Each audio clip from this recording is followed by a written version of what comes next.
నీకు స్తోత్రం. ప్రభునందు నాకు అత్యంత ప్రియులారా, ఆరాధన క్రమంలో మనం ముందుకు సాగుదాం. దేవుని పరిశుద్ధ వాక్యంలో నుండి మత్తయి సువార్త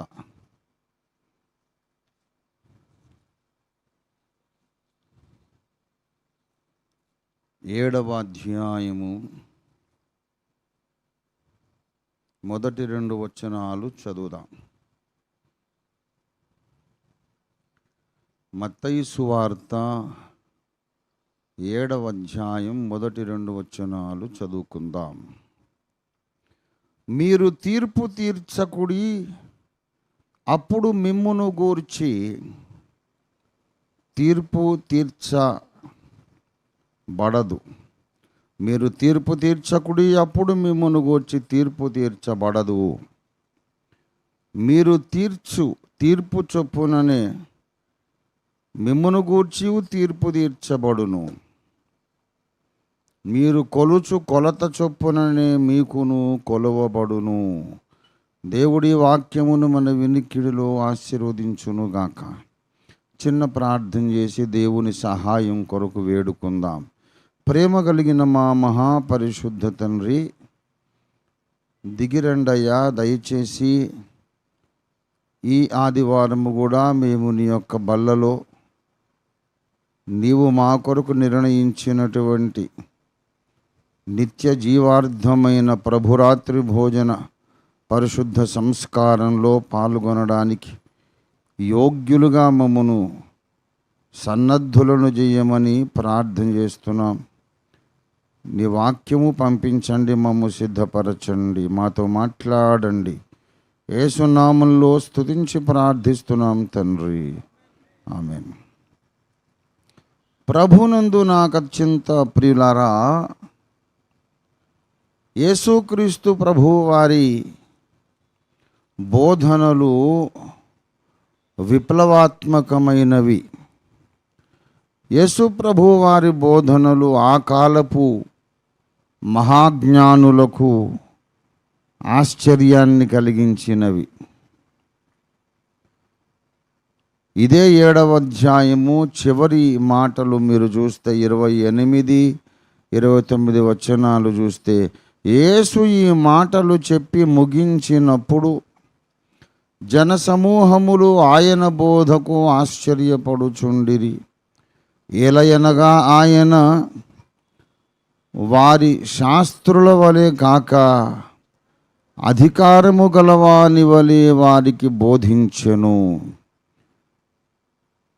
జనసమూహములు ఆశ్చర్యపడ్డారు.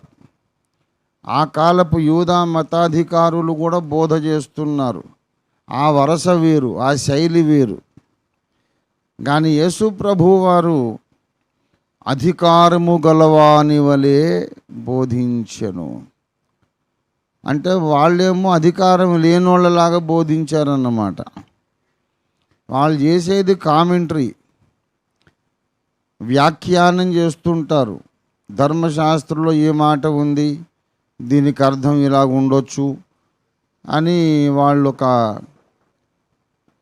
స్పష్టత ఇవ్వకుండా, ఫైనాలిటీ ఇవ్వకుండా, వాళ్ళు కాన్ఫిడెన్స్ లేకుండా చెప్తూ ఉంటారు. అది అలవాటు అయిపోయింది జన సమూహాలకు. బోధ అంటే ఇలాగే ఉండాలేమో అనుకుంటున్నారు. కానీ యేసయ్య వచ్చాడు. ధర్మశాస్త్రములో ఈ మాట వ్రాయబడి ఉన్నది కదా, కానీ నేనైతే మీతో చెప్పున్నదేమనగా, on par with the law of Moses. ధర్మశాస్త్రం చెప్పిన మాటకు నేను చెప్పేది కూడా సమానం అన్నట్టు మాట్లాడుతున్నాడు ఆయన. ధర్మశాస్త్రం చెప్పిన మాట మీరు ఇంతకాలం ధ్యానం చేశారు, ఇప్పుడు నేను చెప్పే మాట కూడా వినండి అని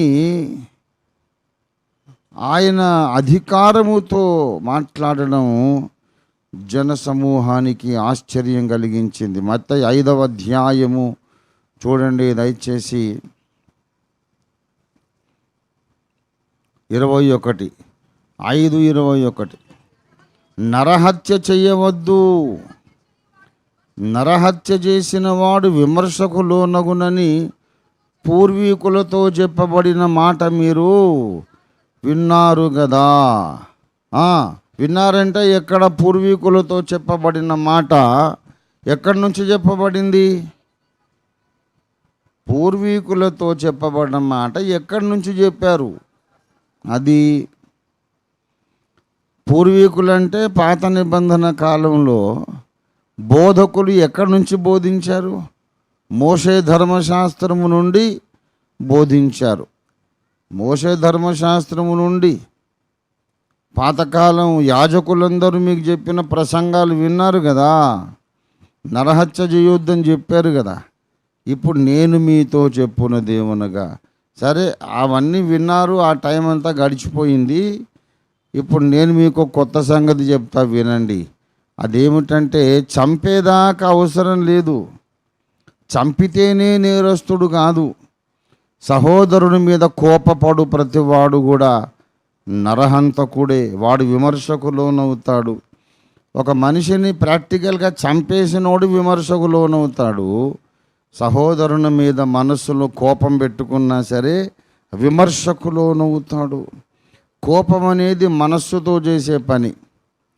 కోపం అనేది ఒక భావోద్రేకం. కోపం అనేది ఒక ఎమోషన్. అది మనసులో ఉంటుంది, చేతులతో కాళ్ళతో కాదు కోప్పడేది. we become angry with our mind and with our heart. అక్కడ దేవుడు చూస్తాడు. ధర్మశాస్త్రం ఏంటంటే, నువ్వు భౌతికంగా పోయి ఒకటి పీక నులిమి చంపేయాలి, కోసి చంపి పొడిచి వాడిని చంపేసేయాలి, నరికేయాలి. అప్పుడు నువ్వు దోషిగా ఎంచుతుంది ధర్మశాస్త్రం. నీ ద్వారా ఒకటి ప్రాణమే పోతే అప్పుడు నువ్వు దోషివి. ఇక్కడ యేసయ్య బోధలో నువ్వెవరిని చంపకపోయినా సరే, వాడు బాగానే బతుకుతున్నాడు భార్య పిల్లలతో, అయినా నువ్వు వాడిని చంపిన దోషివి. అదే వాడు చచ్చిపోలేదు కదనయ్యా, వాడు బ్రతికే ఉన్నాడు, భార్యతో పిల్లలతో హ్యాపీగా ఉన్నాడు. నేను ఎట్లా హంతకుణ్ణి అంటే? వాడు చచ్చిపోవాలని అవసరం లేదు.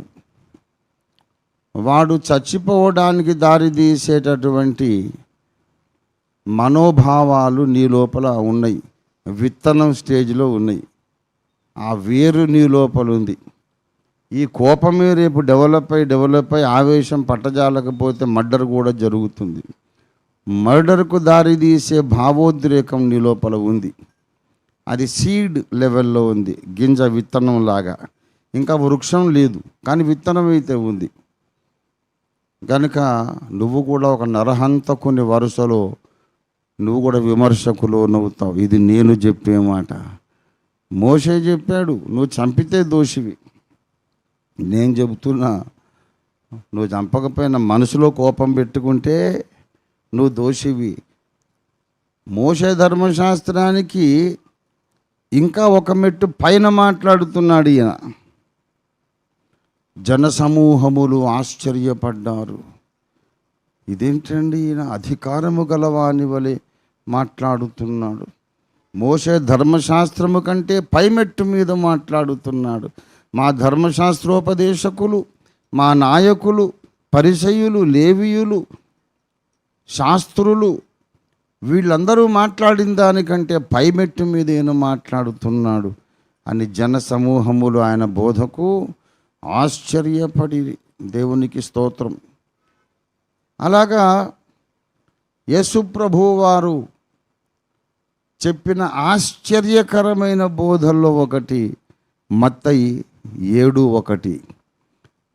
ఒక అద్భుతమైన విషయం చెప్పాడు. ఏంటంటే, నీవు దేవుని ఎదుట నిర్దోషిగా నిలబడడానికి ఒక షార్ట్ కట్ మెథడ్.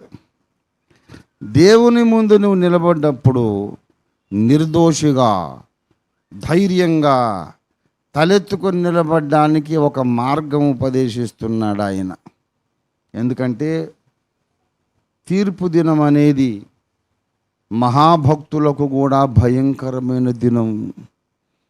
తీర్పు దినం అనేది నీతిమంతులకు కూడా భయంకరమైన దినం.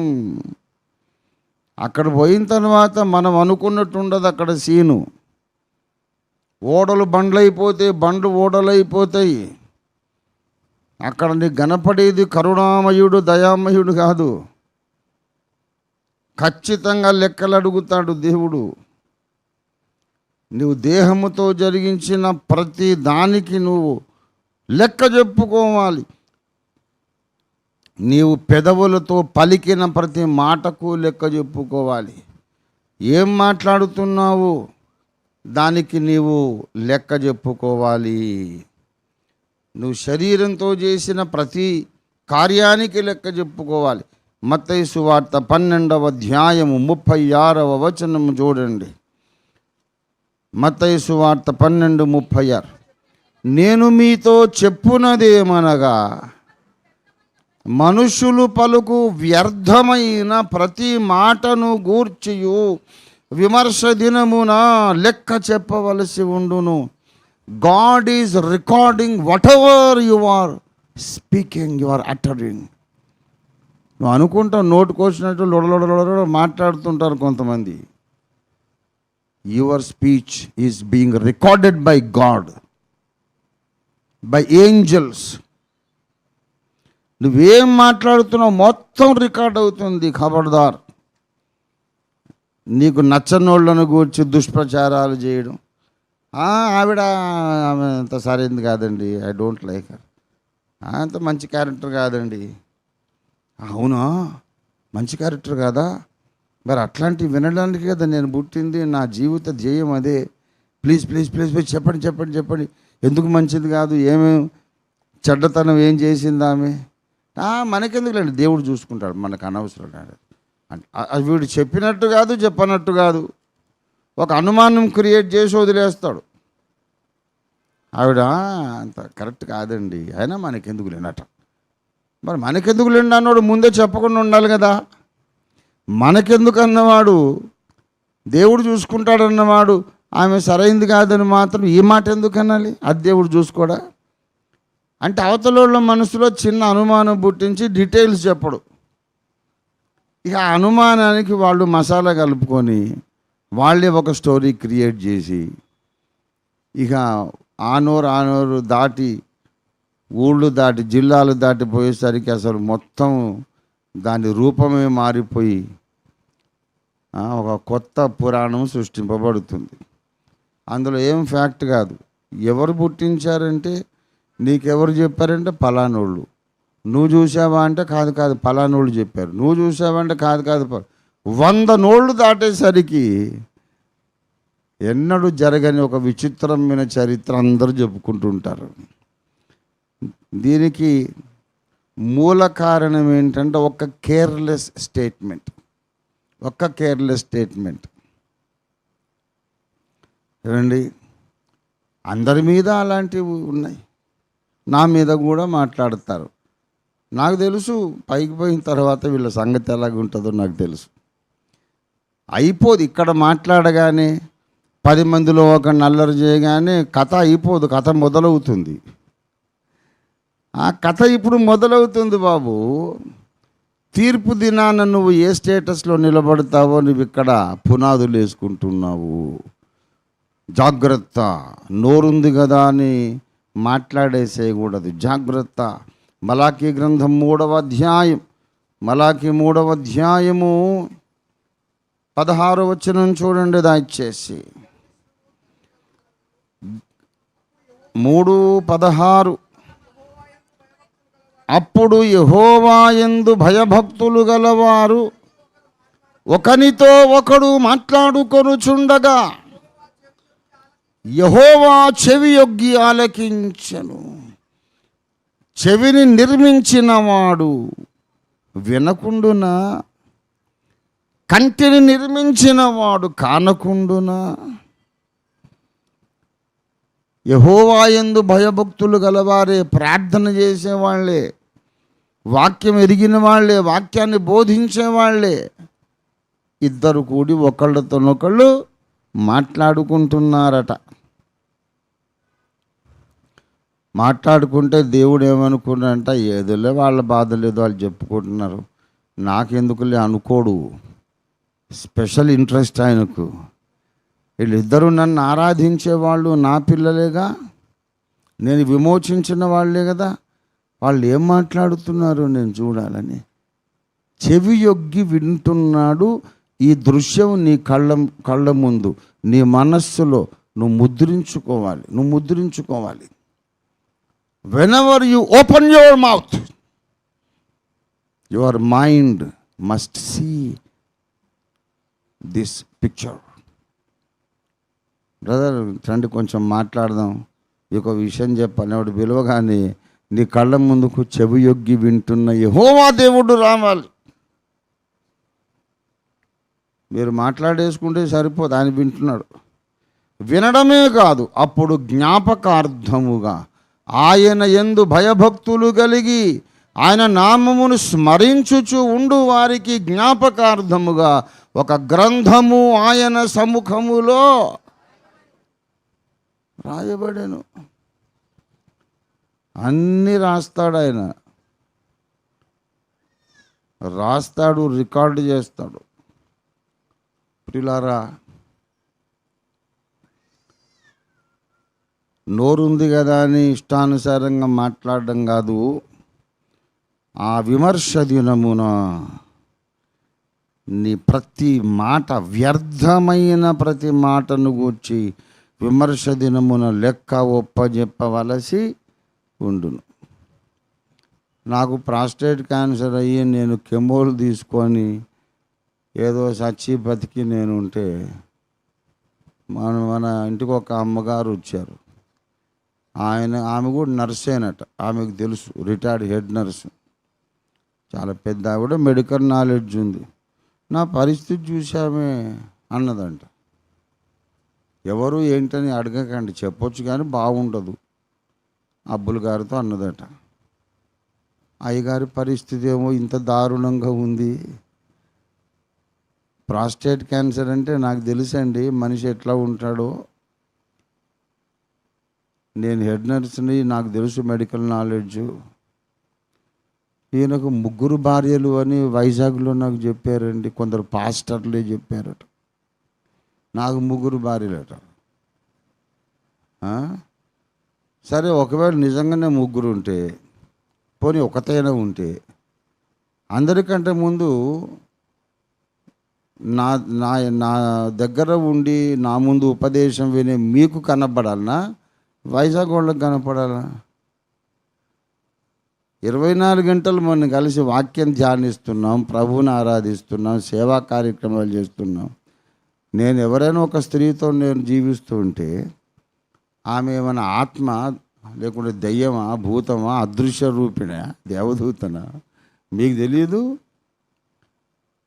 నా ముందు కూర్చున్న సంఘానికి కనబడని ఒక ప్రాణి వాళ్ళకి వైజాగ్ నుంచి కనబడుతుంది. అవి ఉండి అసలు అది సాధ్యమే కాదు కదండి. అట్లాంటి మైండ్ ఉండదు, అట్లాంటి ఆరోగ్య స్థితి కాదు. ఆయన వయసు ఏంటి, ప్రాస్టేట్ క్యాన్సర్ ఏంటి, మళ్ళీ ఒకటి కాదు 3 ఏంటి. పాస్టర్లే చెప్పారట ఆమెకి, చెప్పారు. మరి ఎవరమ్మా నీకు చెప్పింది చెప్పంటే ఆమె చెప్పట్లేదు. ఎందుకు చెప్పరు అంటే మళ్ళీ గొడవలు అవుతాయండి. గొడవ కానీ మరి గొడవ అయితేనన్నా ఇంకోసారి ఇలాంటి తప్పు చేయకుండా ఉంటారు కదా. తప్పు చేసిన వాడి మీద గొడవ కాకుండా నువ్వెందుకు కాపాడుతున్నావు? నువ్వు కాపాడుతున్నావు, నీలాంటి వాళ్ళు కాపాడుతారు కనుకనే అసత్య వార్తలు ప్రచారం చేసేవాళ్ళు భయం లేకుండా ప్రచారం చేస్తుంటారు. నువ్వు ఫోన్ చేస్తున్నావు, నాకు వాళ్ళు ఎవరో చెబితే ఒక్కసారి ఫోన్ చేసి, ఏమండి ఇలా మాట్లాడారంటే మీకేంటి తెలుసు, 3 ఉన్నారన్నారు, వాళ్ళ పేర్లు చెప్పండి అని అడిగితే నోరు మూసుకుంటాడు, భయపడతాడు, ఇంకోసారి ఆ తప్పు చేయడుగా. అంటే ఇలాగా తప్పు చేసిన వాళ్ళను కాపాడే నికృష్టులు కూడా సమాజంలో ఉన్నారు కనుక మన నోటికొచ్చింది మాట్లాడొచ్చు, ఏం పర్వాలేదని ఒక ధీమా వచ్చేసింది. ఒక ప్రఖ్యాతిగాంచిన ఒక తత్వశాస్త్రవేత్త, ఆయన పేరు మర్చిపోయాను, ఇటీవల ఫేస్బుక్లో వచ్చింది, mercy to the guilty. Mercy to the guilty is cruelty towards the innocent. తప్పు చేసిన వాని మీద కనికరం చూపడం నిర్దోషి పట్ల క్రూరత్వము చూపడమే అన్నారు. అదే వాళ్ళు వాళ్ళు గొడవ అయితే ఎట్లా అని కాపాడుతున్నావు, మరి తప్పు లేనోడు ఒకడి మీద ఇంత పెద్ద నింద మోపాడు, ఈయనింత గాయపడ్డాడని బాధ ఉందా నీకు? ఏమే వాళ్ళు అందరూ దోషులుగా నిలబడతారు. ఇలాంటి మాటలు ఎందుకు మాట్లాడతారు? అసలు ఫ్యాక్ట్ కాదు, సాధ్యమే కాదు. అసలు మెడికల్ ఏ డాక్టర్ కూడా ఒప్పుడా, దట్ ఈస్ నాట్ పాసిబుల్. ఆయన అట్లా చేయడండి. 6 సంవత్సరాలుగా క్యాన్సర్తో పోరాడే నేను ఆడోళ్ళు వెంటబడే పరిస్థితి. ఎందుకు చెబుతారు అలాగంటే, అలా చెబితే వాళ్ళు యుగాంతం బుక్కు చదవకుండా ఉంటారని. అలాంటి మాటలు చెబితే ఓఫీర్ గారి మీద ద్వేషం పుట్టి ఆయన గ్రంథాలు చదవకుండా ఉంటారని. ఓఫీర్ గారి గ్రంథాలు చదవకపోతే వాళ్ళ దుర్బోధలు ఖండించబడకుండా ఉంటాయి. అందరూ ఆ దుర్బోధల్లోనే కొనసాగుతారు. ఓఫీర్ గారి గ్రంథాలు చదివితే రెండవ రాకడ శ్రమల కాలం తర్వాతనే తెలుస్తుంది. మరి వాళ్ళ ప్రసంగాలు దిద్దుకునేంత హృదయ సున్నతి లేదు. మా పరువు పోతుందిగా. ఓఫీర్ గారి పుస్తకాలు ఎవ్వరూ చదవకుండా మూసిపెట్టాలంటే వాదించి గెలవలేము. వాక్యాధారం చూపి ఓఫీర్ గారి గ్రంథాలు తప్పని నిరూపించలేము. కనుక ప్రజల మనస్సుల్లో ద్వేషం పుట్టిస్తే ఆ పుస్తకాలు మరుగున పడిపోతాయి. ఇంత పెద్ద కుట్ర చేస్తున్నటువంటి సోకాల్డ్ పాస్టర్లు, రెవరెండు, డాక్టరు, బిషపులు ఉన్నారు. అందుకే దేవుడు చెవియొగ్గి వింటా ఉన్నాడు. యెహోవా యందు భయభక్తులు కలిగిన వారు మాట్లాడుకొనుచుండగా, ఒకరినొకరు మాట్లాడుకొనుచుండగా ఆయన చెవియొగ్గి విని, ఒరే రెండ్రా ఇవన్నీ రాసి పెట్టండి అని దేవదూతలను పిలిచాడు. అందుకే 1 పేతురు పత్రిక 4వ అధ్యాయము 17వ వచనము చూడండి దయచేసి. తీర్పు దేవుని ఇంటి వద్ద ఆరంభమగు కాలము వచ్చి ఉన్నది. అది మన యొద్దనే సంఘము యొద్దనే ఆరంభమైతే దేవుని సువార్తకు అవిధేయులైన వారి గతి ఏమగును? చదవండి. మరియు నీతిమంతుడే రక్షింపబడుట దుర్లభమైతే, కష్టమైతే, భక్తిహీనుడు పాపి ఎక్కడ నిలుతురు? నీతిమంతుడు రక్షింపబడుట దుర్లభము. నీతిమంతులండి మంచి సూట్లు వేసుకొని, క్యాసెక్కులు వేసుకొని, యాజక వస్త్రాలు తొడుక్కొని, రెవరెండు, డాక్టరు, బిషపు నేను ఇంత పెద్ద గుడి కట్టాను అని గర్వించి చెప్పుకొని, నువ్వు రహస్యంగా ఏమేమి ఎక్కడెక్కడ మాట్లాడుతున్నావో దేవుడు అన్ని లెక్కలు పెట్టుకొని నిన్ను అడుగుతాడు. నీ నోరు జాగ్రత్త. అందుకే యాకోబు రాసిన పత్రిక దయచేసి 3వ అధ్యాయము చూడండి, 1వ వచనం. నా సహోదరులారా, బోధకులమైన మనము మరి కఠినమైన తీర్పు పొందుదుమని తెలుసుకొనండి. మామూలు విశ్వాసులకు కఠినమైన తీర్పు ఉంటుంది. ప్రసంగికులైతే మరి కఠినమైన తీర్పు, ఎక్కువ కఠినమైన తీర్పు. ఎందుకంటే నేను బోధకుడి స్థానంలో ఉన్నాను. అందరూ నన్ను వందనాలు అయ్యగారు, వందనాలని నాకు చేతులెత్తి నమస్కరిస్తున్నారు. నేను ఏది మాట్లాడినా అది నడుస్తుంది, చెల్లిపోతుంది. నేను మాట్లాడిందే ప్రజలు నమ్మేస్తారు. నా నోరు నాకుంది, నేను నన్ను నోటితో సాధించేస్తా, నా నోటితో అనుకుంటారట ఈ బోధకుల గురించి చెబుతూనే అన్నాడు 3వ అధ్యాయములో 2వ వచనం. ఎవడైనను మాట యందు తప్పని ఎడల అట్టివాడు లోపము లేని వాడై ఉంటాడు. తన సర్వ శరీరమును స్వాధీనమందు ఉంచుకున్న శక్తి కలిగి ఉంటాడు. సబ్జెక్ట్ టు ద కండిషన్, మాట యందు తప్పు చేయకుండా ఉండాలి. వాస్తవమైతే మాట్లాడాలి. అది నీకు బాగా తెలిసి ఉంటే మాట్లాడాలి.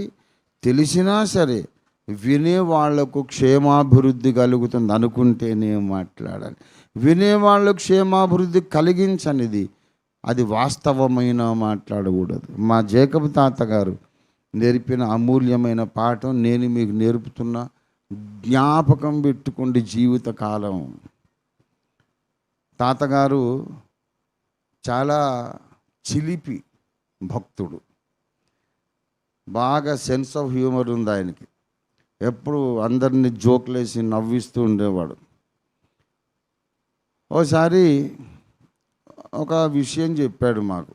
పిల్లలందరూ ఆయన కుర్చీ మీద కూర్చుంటాడు, మేము ఆయన కాళ్ళ దగ్గర కూర్చుంటాం. తాతయ్య తాతయ్య ఏదన్నా చెప్పవా అని చెప్పి కూర్చున్నాడు. ఆయన స్కూల్ హెడ్ మాస్టర్ గారు మంచిదయ్యా అని చెప్పి ఏదో ఒక విషయం చెప్పాడు. ఆయన బాత్రూంలో ఉన్నాడు, వాష్రూమ్లో. ఒక టీచర్ గారు వచ్చి గొళ్ళెం సరిగా లేదు, అది ఇట్లా అంటే ఊడొచ్చేసి తలుపు తీసి చూసారు, పెద్ద సారు ఉన్నాడని చెప్పి తలుపేసి వెళ్ళిపోయినాడు. 4 అడుగులు పోయినాక ఆమెకు గుర్తొచ్చింది, అరే పెద్ద సార్ ఉన్నప్పుడు నేను పోయా కదా అని. మళ్ళా వచ్చి చూసి తలుపు తీసి ఆమె వెరీ సారీ సార్ అని చెప్పిందట. అని చెప్పి ఆయన చప్పట్లు కొట్టి గట్టిగా నవ్వి, చూడు ఎటువంటి మనిషి, ఒకసారి చూసింది తప్పైతే మళ్ళీ రెండోసారి వచ్చి సారీ చెప్తుందయ్యా నాకు అది. పిల్లలందరూ గొల్లు గొల్లు గొల్లు అని నవ్వారు. నేనున్నాను కదా మరి, తాతయ్య ఇది నిజం కాదు కదా, ఇది అబద్ధం కదా అంటే ఆయన ఇటువంటి కల్పిత జోకులు చెప్పినప్పుడు ఏ లేదు నిజమేనయ్యా అని దబాయించాడు.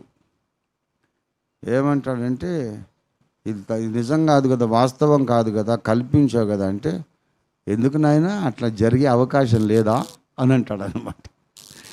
అలా జరిగే అవకాశం లేదా అన్నాడంటే ఈయన కల్పించాడని ఇక మాకు అర్థమైపో, నువ్వు కల్పించావట్టే ఇది అబద్ధం అనేవాడు. నేను అడిగే, తాతయ్య ఇది ఇట్లా జరగలేదు కదా, అట్టెవరు చెయ్యరు కదా, నువ్వు ఒట్టుగా మమ్మల్ని నవ్వించాలని కల్పించావు కదా అని అంటే, ఎందుకు నాయనా అట్లా జరిగే అవకాశం లేదా అంటున్నాడు. అయితే నువ్వు చెప్పింది అబద్ధం కదా, నిజం కాదు కదా అని అంటే, నిజం కాదులే అయ్యా అని ఒప్పుకున్నాడు. మరి మొదలుపెట్టాము ఇక ఇంటరాగేషను. తాతయ్య మనం దేవుని బిడ్డలం కదా, అబద్ధాలు చెప్పొచ్చా, జరగని సంగతులు జరిగినట్టు చెప్పొచ్చా, మరి తప్పు కదా, దేవుని బిడ్డలం కదా అని అడిగాం. మాకు ఇంట్లో అటువంటి చర్చలు, వేదాంత చర్చలు, పండిత చర్చలు జరిగే కుట్టుపరలోంచి పుట్టొచ్చాను నేను. అబద్ధం చెప్పొచ్చా తాతయ్య అంటే, చెప్పకూడదు నాయన, కానీ ఎవ్వరికి అపాయం జరిగిన అబద్ధాలు, ఎవరికి నష్టం చేయని అబద్ధాలు చెప్పొచ్చు. ఏముంది, కాసేపు నవ్వుకున్నాము, అంతకంటే ఎవరికేం నష్టం జరిగింది? నేను ఎవరి పేరు చెప్పలేదు, ఎవరి పరువు తీయలేదు, ఎవరిని క్యారెక్టర్ అసాసినేషన్ చేయలేదు. ఎవరో ఒకరు అన్నాను కానీ పేరు చెప్పానా? కాబట్టి మీ దృష్టిలో ఎవరూ కూడా కించపరచబడలేదు. ఎవరికి నష్టము అవమానము కలిగించని అబద్ధాలు చెప్పినా నష్టం లేదు. కానీ ఒక సంగతి గుర్తుపెట్టుకోండి, ఇది జమాల్ గొట్ట. ఎవరికి నష్టం కలిగించని అబద్ధాలు నవ్వించడానికి చెప్పినా అదేం దోషం కాదులే, కానీ నష్టము జరిగించే మాట అయితే అది నిజమైనా చెప్పొద్దు అన్నాడు. సమాజంలో ఎవరికైనా అవమానం కలుగుతుంది, నష్టం కలుగుతుంది, ఎవరికైనా పరువు పోతుంది అనుకుంటే అది వాస్తవం అని నీకు తెలిసినా సరే నోరు విప్పకూడదు.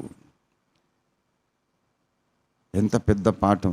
ఈ పాఠం తెలియక క్రైస్తవ సమాజంలో ఇతరులకు నష్టము కలిగించే మాటలు ప్రచారం చేస్తూ ఉంటారు.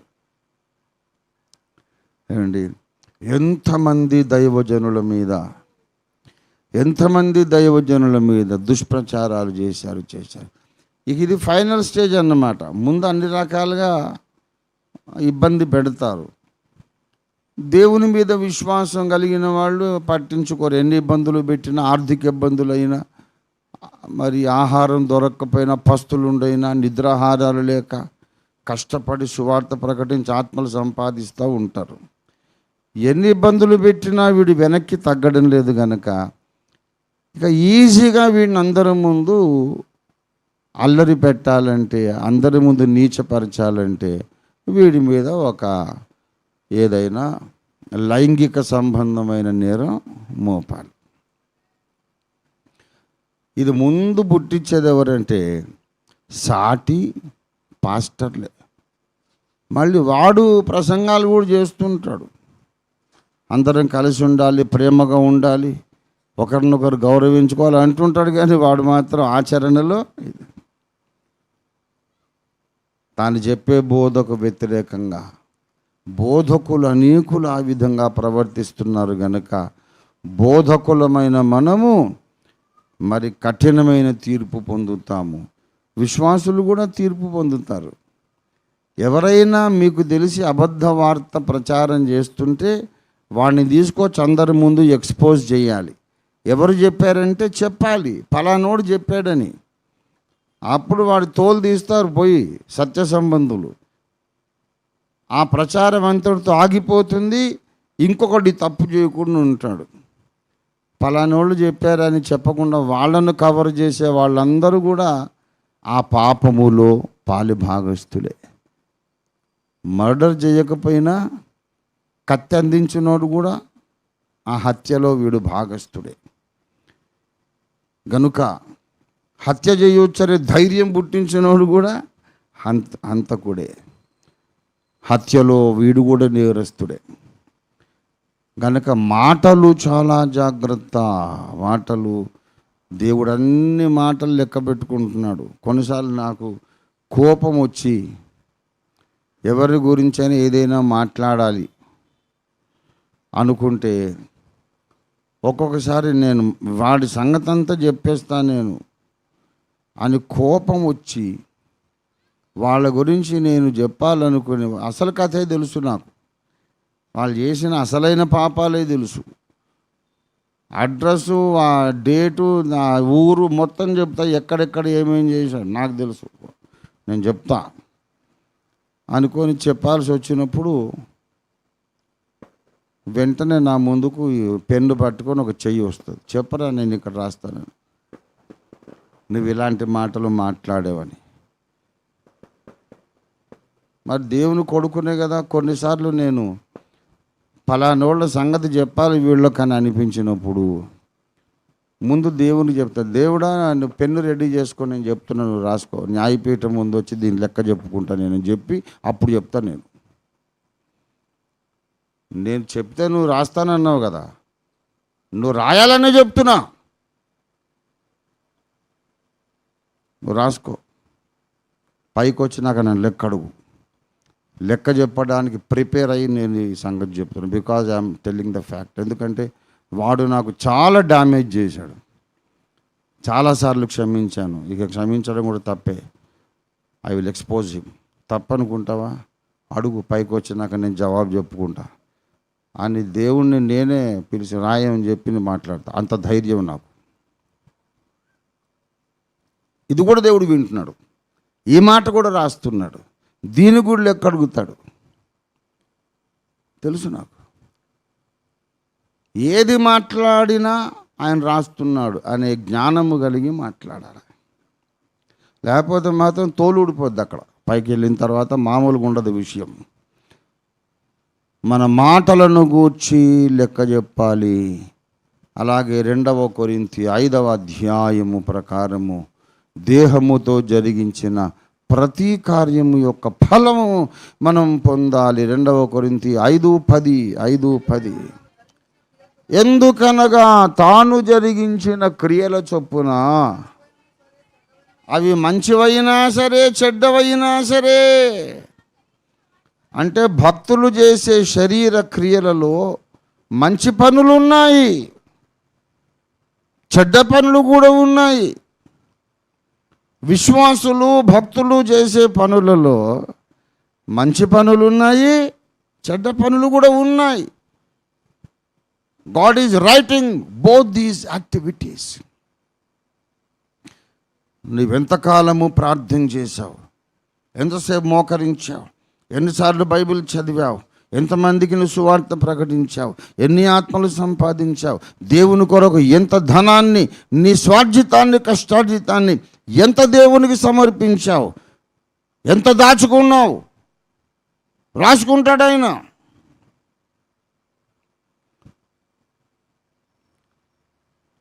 తర్వాత ఏమన్నా చెడ్డవి కూడా కొన్ని చేసి ఉంటే దాన్ని కూడా రాస్తాడు. దేవుని యందు పక్షపాతము లేదు గనక విమర్శ దినం చాలా భయంకరమైన దినం.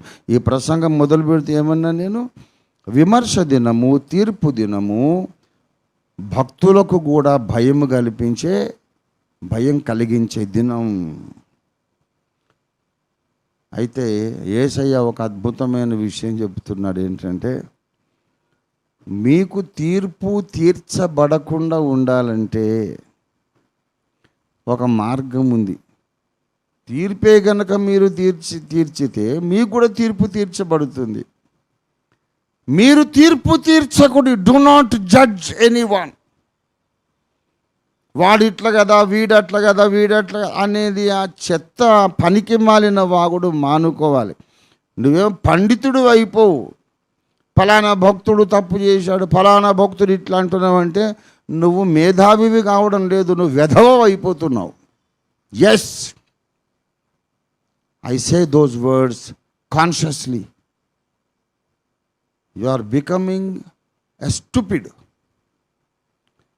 వాడు మంచోడు కాదు, ఈమె మంచిది కాదనే మాటలు నువ్వు మాట్లాడుతున్నావు అంటే you are fooling yourself. That is none of your business. మీరు ఏ కొలతతో కొలుస్తున్నారో సేమ్ కొలబద్దతో దేవుడు మిమ్మల్ని కొలుస్తాడని యేసయ్య చెబుతున్నాడు ఇక్కడ. మీరు తీర్పు తీర్చే ఆ జడ్జిమెంట్ చొప్పుననే దేవుడు మీకు తీర్పు తీరుస్తాడు. అసలు మీరు తీర్పే తీర్చకపోతే మీరు తీర్పును తప్పించుకునే అవకాశం ఉంది. మీరు తీర్పు తీర్చే ఆ తీర్పు చొప్పుననే మీకు తీర్పు తీర్చబడుతుంది అని అంటాడు. అసలు విశ్వాసులు ఫలానా పాస్టర్ గారు తప్పు చేశాడు, ఫలానా సహోదరి తప్పు చేసింది, ఫలానోళ్ళని ఎందుకు మాట్లాడతారంటే నాకు తెలుసు. I'm coming to the point. ఒక మాట అంటే నువ్వేం ఎక్స్పెక్ట్ చేస్తున్నావు? నీ ఎక్స్పెక్టేషన్ ఏంటి? క్రైస్తవ సమాజాన్ని గురించి నీ ఎక్స్పెక్టేషన్ ఏంటి?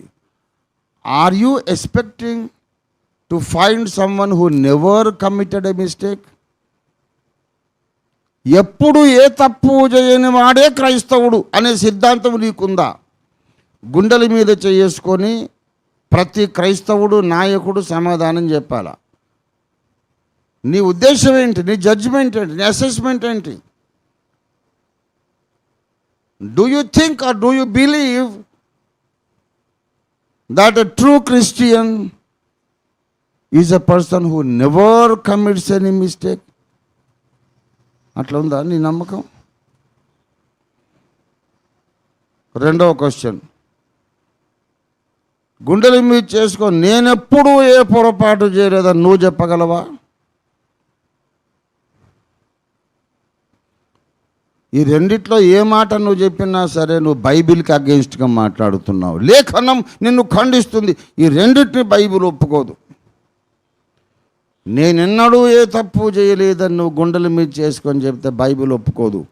మనము పాపము లేని వారమని, మనం పాపము చెయ్యలేదని చెప్పుకున్న ఎడల మనలను మనమే మోసపుచ్చుకొందుము, మరియు మనలో సత్యం ఉండదు, మనలో దేవుని వాక్యం ఉండదు. యోహాను రాసిన మొదటి పత్రిక 1వ అధ్యాయము దయచేసి 8వ వచనం చూడండి. మనము పాపము లేని వారమని చెప్పుకున్న ఎడల మనలను మనమే మోసపుచ్చుకుందుము, మరియు మనలో 10వ వచనం చూడండి, మనలో సత్యం ఉండదు, మనము పాపము చెయ్యలేదని చెప్పుకున్న ఎడల. గనక మనం పాపము చేయలేదని చెప్పుకోవడానికి అవకాశం లేదు. మనలో పాపము అనేది లేదని చెప్పుకునే అవకాశం లేదని బైబిల్ చెప్తున్నాక నేను తప్పు చేయలేదని ఎవడైనా ఎలా చెప్పుకుంటాడు? ఏ బైబిల్ బిలీవింగ్ క్రిస్టియన్ ఎలా చెప్పుకుంటాడు?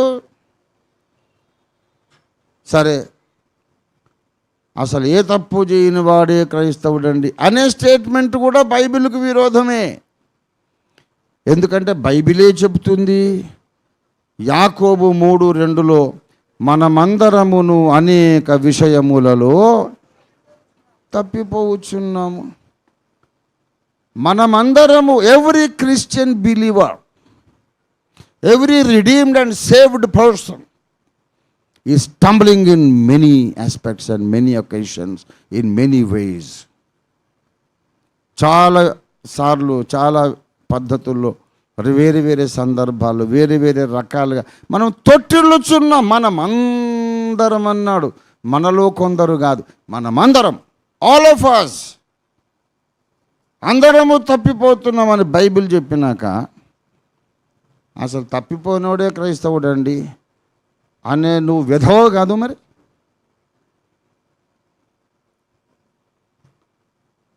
బైబిల్కు విరుద్ధంగా వీడు మాట్లాడుతున్నాడు. సరే,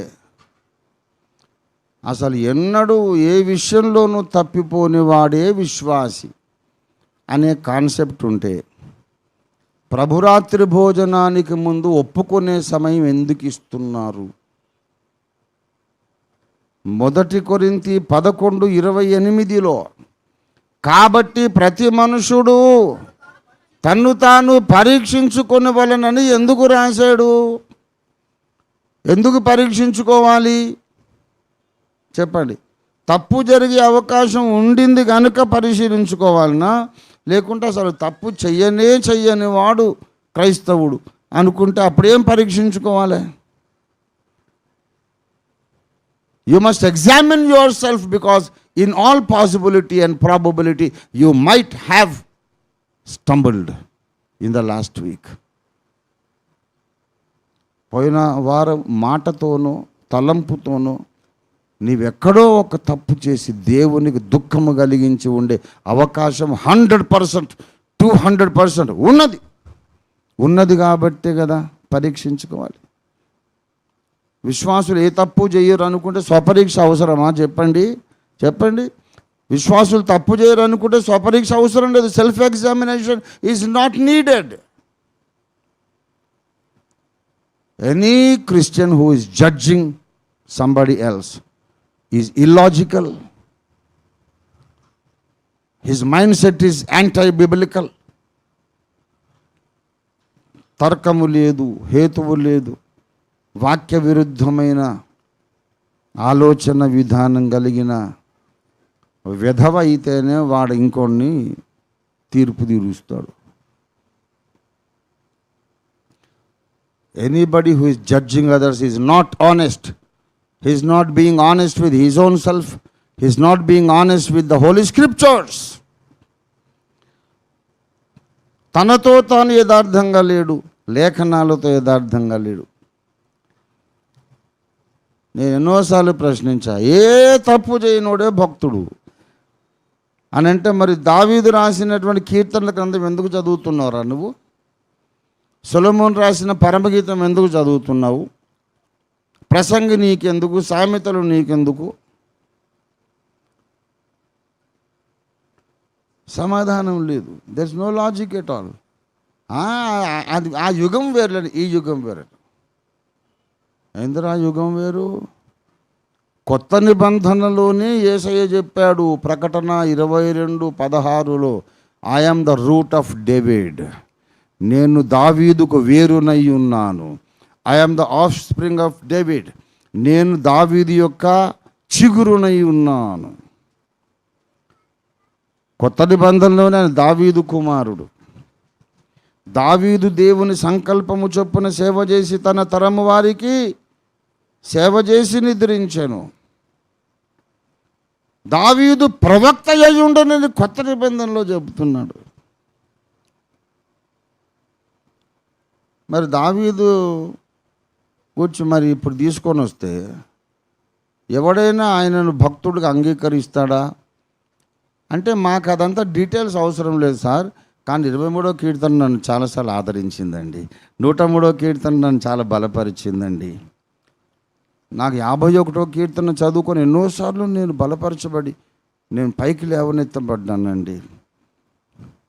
దావీదు ప్రవచనాలు ఉపదేశాలు నన్ను చాలా నాకు దారి చూపి నడిపించనియండి. మరి ఆయన లైఫ్ను గురించి నువ్వు ఆలోచిస్తే ఇట్లాంటి బతుకున్నోడు అంటే ఆయన పాపం చేశాడా? మరి పాపం అని అనడం లేదు దేవుడు. దావీదుకు 10 మంది ఉపపత్నులు ఉండనని ఉంది. అంటే ఆ రోజుల్లో మర్డరు ఓకే, ఈ రోజుల్లో మర్డర్ తప్పు ఎప్పుడైనా తప్పే కదా. అప్పటి సామాజిక పరిస్థితులు, ధర్మశాస్త్రంలోని పరిస్థితులను బట్టి ఆయన చాలా పెళ్ళిళ్ళు చేసుకున్నాడు. మొత్తం 14-15 పెళ్ళిళ్ళేనే దావీదుకు. సౌలు కూతురు పెళ్ళయిందా? అబిగైల్ను చేసుకున్నాడా? ఏమండి, ఇంకా ఎంతమంది? ఈ ఉపపత్నులు 10 మంది ఉన్నారా? మరి ఎట్లా ఆయనను పక్కన పెట్టుకొని యెహోవా నా కాపరి అని పడితే ఆ 10 మంది కూడా గొంతు కలుపుతారు. How can you accept David as a profit?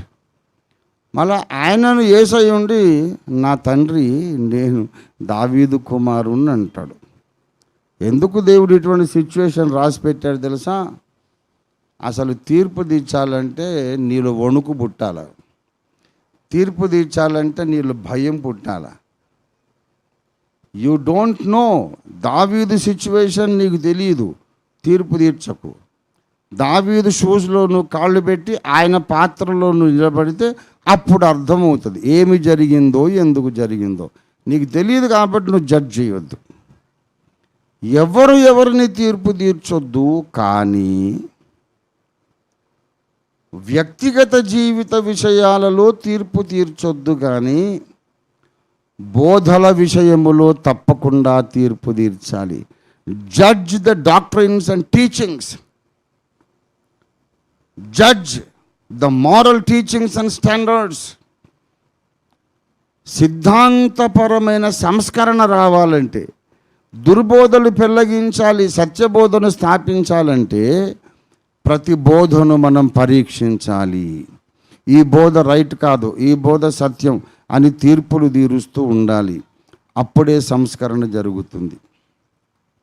బోధలను పరీక్షించకపోవడం, బోధలకు తీర్పు తీర్చకపోవడం తప్పు. మనిషి యొక్క వ్యక్తిగత విషయాలను తీర్పు తీర్చడం కూడా తప్పే. ఎవడి పర్సనల్స్ నీకేం తెలుసు అండి?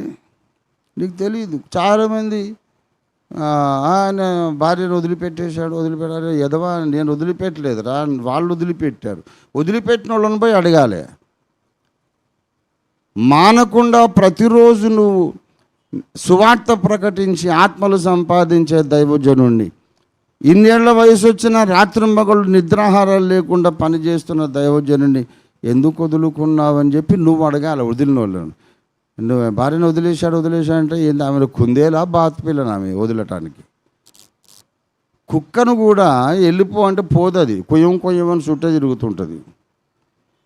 నేను వెళ్ళగొట్టలేదు, వెళ్ళగొడితే పోరు. అట్లా స్త్రీ తన కాపురం కట్టుకోవాలనుకుంటే తప్పకుండా కట్టుకుంటుంది. జ్ఞానవంతురాలు తన ఇల్లు కట్టును, మూఢురాలు తన చేతులతోనే ఊడబెరుకును. అంతేకాని పురుషుడు కావాలంటే కట్టుకుంటాడు, పురుషుడు కూలగొడతాడు, బైబిల్లో లేదు. కాపురం కట్టుకునేది ఆడోళ్ళ మీద ఉంది బాధ్యత, కూలగొట్టుకునేది వాళ్ళ మీద ఉంది. ఆమె కట్టుకోవాలనుకుంటే మగవాడు ఎంత గింజుకున్నా సరే వాడు ఆ ఇల్లు కూల్చుకోలేడు. The responsibility and the power is in women. ఇల్లు కూలిందంటే ముందు ఆమెను అడగాలి, కానీ ప్రతిరోజు తాగి వచ్చి రక్తాలు వచ్చేటట్టు దెబ్బలు కొట్టే వాళ్ళను నా భర్త కొడితే కొట్టాడులే అని కాపాడుకొని బ్రతుకాలం కాపురం చేసిన వాళ్ళు ఉన్నారా లేదా? మరి తాగలేదు, కొట్టలేదు, ఎందుకు వదిలేసి వెళ్ళిపోయావంటే ఏదో కుంటి సాగు. అరే అంటే కొడితే బాగుంటుంది అన్నమాట. రోజు తాగొచ్చి కొడితేనేమో అమ్మో నా భర్త అంటారు, దేవతలాగా పూజిస్తేనేమో ఏదో కుంటి సాగు పెట్టి గుడ్ బై కొడతారు. ఏమండి, తీర్పు తీర్చే వాళ్ళందరూ కూడా దేవుని ముందు దోషులుగా నిలబడతారు. నీకేం తెలుసురా? ఆయన వదిలేయలేదు. 2 సార్లు జడ్జిమెంట్లో ఫ్యామిలీ కోర్ట్ జడ్జి గారు రాశారు, రంజిత్ తోఫీర్ తన కుటుంబాన్ని కట్టుకోవడానికి విశ్వ ప్రయత్నం చేశాడు, కానీ అవతల మనిషి సహకరించలేదు. గనక దుఃఖంతోనే నేను చట్టాన్ని బట్టి నేను ఈ విడాకులు మంజూరు చేస్తున్నాను, ఆమె కోరింది కనుక ఇస్తున్నాను, ఓఫీర్ కోరలేదని రాసి జడ్జిమెంట్ ఇచ్చాడు 2 సార్లు. తెలియదు ఆయన ఏందండి, భార్యను రక్షించుకోలేదు ఈయన అంట. మరి భక్త్ సింగ్ గారే భార్యను రక్షించుకోలేదు అంటే భక్త్ సింగ్ గారు వేస్టా? ఎందుకు తీర్పు తీరుస్తారంటే వీళ్ళందరికీ భార్య అంటే ప్రేమ, కుటుంబం అంటే గౌరవం అని కాదు. ఈ రకంగా బురద జల్లితే ఓఫీర్ సాహిత్యం మరుగున పడిపోతుంది. ఈ రకంగా బురద జల్లితే ఆయన పుస్తకాలు ఎవరు చదవరు, మా దుర్బోధలు బతికేస్తాయి అనే ఉద్దేశం. ప్రియులారా, ఒక వ్యక్తికి సంబంధించిన పర్సనల్ డీటెయిల్స్ నీకు తెలియదు. ఏమి జరిగిందో, ఎలాంటి పరిస్థితుల్లో జరిగిందో నీకు తెలియదు కనుక నోరు మూసుకొని ఉండాలి, తీర్పు తీర్చొద్దు. మొట్టమొదటి విషయం, ఒక మనిషి నిజంగా దేవుని చిత్తానికి వ్యతిరేకంగా దశాబ్దాల తరబడి బ్రతుకుతుంటే అతని మీద అభిషేకం ఉండదు, అతని నోట్లో వాక్యం ఉండదు, అతనిలో సత్యం ఉండదు, అతని ద్వారా ఆత్మల రక్షణ కార్యము జరగదు. 1000 ఆత్మలు రక్షించుకున్నోడిని పట్టుకొని ఒక్క ఆత్మను తేలేనోడు విమర్శ చేస్తాడు. ఎందుకంటే సత్యము పట్ల ద్వేషం. వీళ్ళంతా సజ్జన ద్వేషులు, దేవద్వేషులు, సత్యాన్ని ద్వేషించేవాళ్ళు. నోరుంది కనుక సాధించేద్దాం అనుకుంటున్నారు. ఈ మాటలన్నీ రికార్డ్ అవుతున్నాయి. పైకి వెళ్ళిన తర్వాత తీర్పు ఉంది. అప్పుడు అన్నావనుకో, దేవా ఏదో జరిగిందేమో జరిగింది, నన్ను దేవదూతల ముందు అవమానిస్తావా, నా బ్రతుకంతను అందరి ముందు బయట పెడతావా అని అంటే దేవుడు అంటాడు, భూమి మీద నువ్వు ఏం చేసావో ఇక్కడ నీకు అదే జరుగుతుందని నేను చెప్పాను కదా. నువ్వు వేరే వాళ్ళకు తీర్పు తీరిస్తే నీకు కూడా తీర్పు తీరుస్తానన్నానుగా. వేరే వాళ్లకు ఏ కొలబద్ద పెడతావో అదే కొలబద్ద నీకు పెడతానన్నానుగా. చెప్పాను, నువ్వు పట్టించుకోలేదు.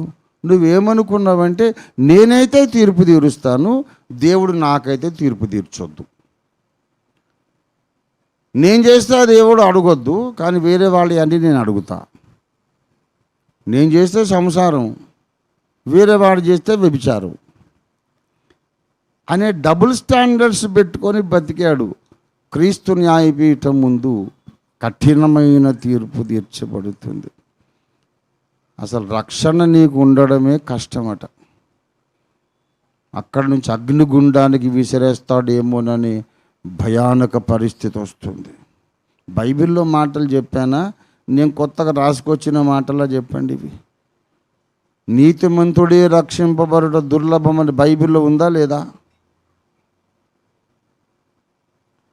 ఏమండి, తీర్పు మన యొద్దనే ఆరంభమైతే భక్తిహీనుడు పాపి ఎక్కడ నిలుస్తారు? బైబిల్లో ఉందా లేదా? మనము దేహముతో జరిగించిన వాటి ఫలమును, మంచివైనా సరే చెడ్డవైనా సరే వాటి ఫలాన్ని పొందుతాం అని బైబిల్లో ఉందా లేదా? మనుషులు పలికే ప్రతి వ్యర్థమైన మాట గురించి విమర్శ దినాన తీర్పు జరుగుతుందని బైబిల్లో ఉందా లేదా? ఇంత భయానక పరిస్థితిలో యేసయ్య ఒక చల్లని మాట చెబుతున్నాడు. There is one possibility of escaping disgrace. and insult before the judgment seat of Christ. That possibility is, you should not judge others. క్రీస్తు న్యాయపీఠం ముందు ఈ ఘోరమైన అవమానాన్ని, గద్దింపును నువ్వు తప్పించుకోవడానికి ఒక మార్గం ఉంది బేటా. అదేంటంటే, నీవు తీర్పు తీర్చొద్దు. ఏ విషయాలలో? వ్యక్తిగత విషయాలలో నువ్వు తీర్పు తీర్చొద్దు. కానీ సిద్ధాంత విషయాలలో తీర్పు తీర్చాలి. ఇదే ఓఫీరిజం. ఓఫీర్ మినిస్ట్రీస్ యొక్క పునాది సిద్ధాంతాలలో ఇదొకటి. మాకు ఇంత యాక్యురసీ ఉంటుంది. ఏ మాట ఎక్కడ అప్లై చేయాలో, ఎక్కడ అప్లై చేయకూడదో అబ్సల్యూట్ క్లారిటీ ఉన్నటువంటి ఏకైక క్రైస్తవ సంస్థ భూమి మీద ఓఫీర్ మినిస్ట్రీస్ ఇంటర్నేషనల్.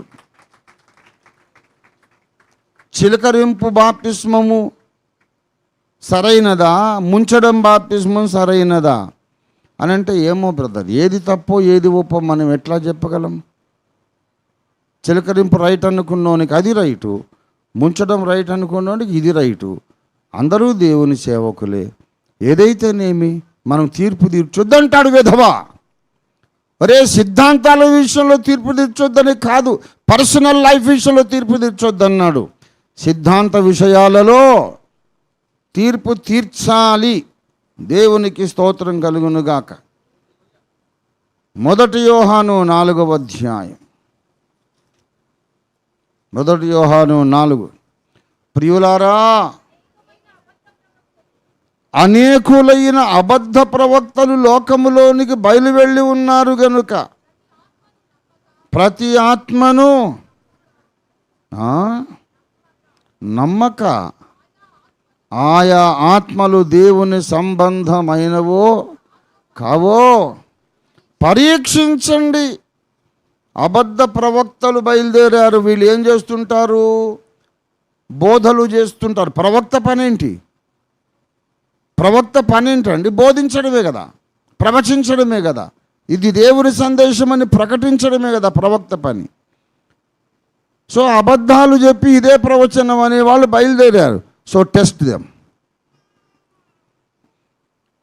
వాళ్ళ బోధలు పరీక్షించండి, లేఖన కాంతిలో పరీక్షించాలి.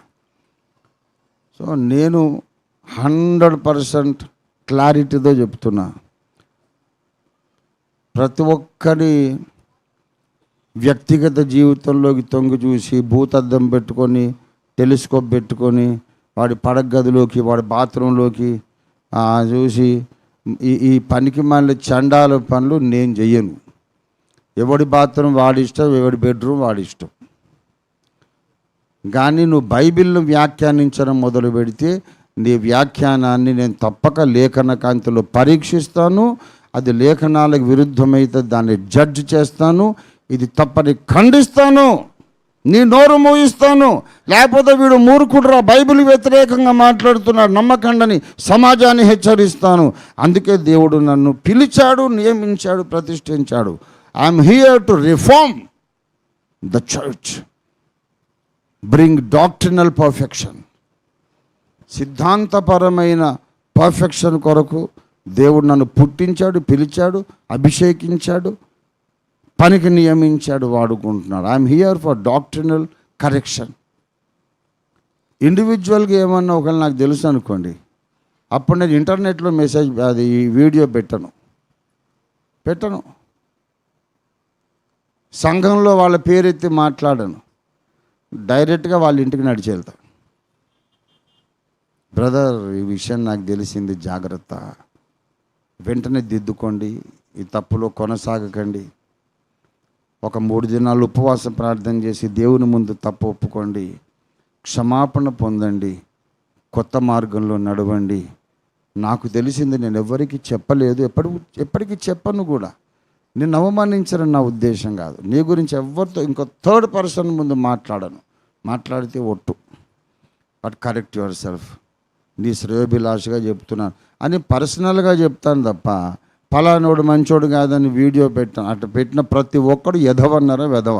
వాడు క్రీస్తు న్యాయపీఠం ముందు దేవుడు వీడి వీడియో మొత్తం వేస్తాడు అక్కడ.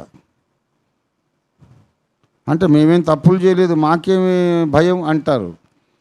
నీ తప్పులు ఎప్పుడు ఎక్కడ చేశావో వాటిని ఎన్ని కవర్ చేసుకొచ్చాడో దేవునికి తెలుసు.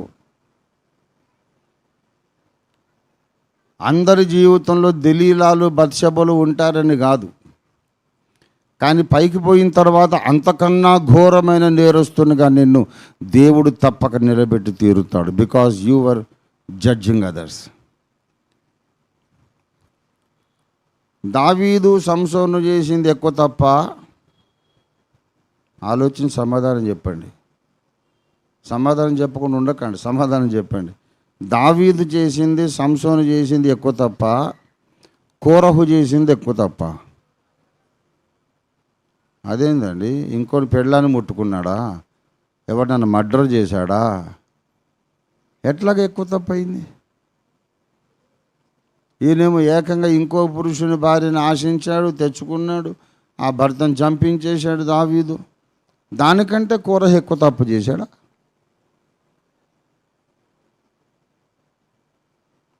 దేవుడు శిక్షించాడని మీకు తెలుసు కాబట్టి ఆ కోరహు ఎక్కువ తప్పు చేశాడు అనేశారు. కానీ లోకంలో ఉన్న స్టాండర్డ్స్ ప్రకారం ఎవరిని ఎక్కువ అసహించుకుంటారు జనాలు? ఒక పాస్టర్కి విరోధంగా మాట్లాడితే అసహించుకుంటారా? ఇంకో పురుషుని భార్యను ఆశిస్తే అసహించుకుంటారా? చెప్పండి మీరు యథార్థంగా. ఒక పాస్టర్ మీద మాట్లాడిన ఎవడని అసహించుకుంటాడా? అదేముందండి, డెమోక్రసీ అండి, ఫ్రీడమ్ ఆఫ్ ఎక్స్ప్రెషన్. వాడి మనోభావాలు వాడు చెప్తున్నాడు, దానికేం తప్పండి అని అనరు.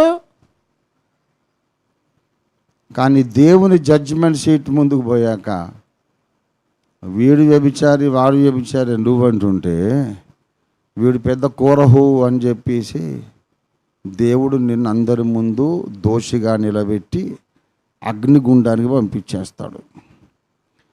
గనక భూమి మీద ఉన్నంత కంఫర్టబుల్గా మనము న్యాయపీఠము ముందు ఉండలేము.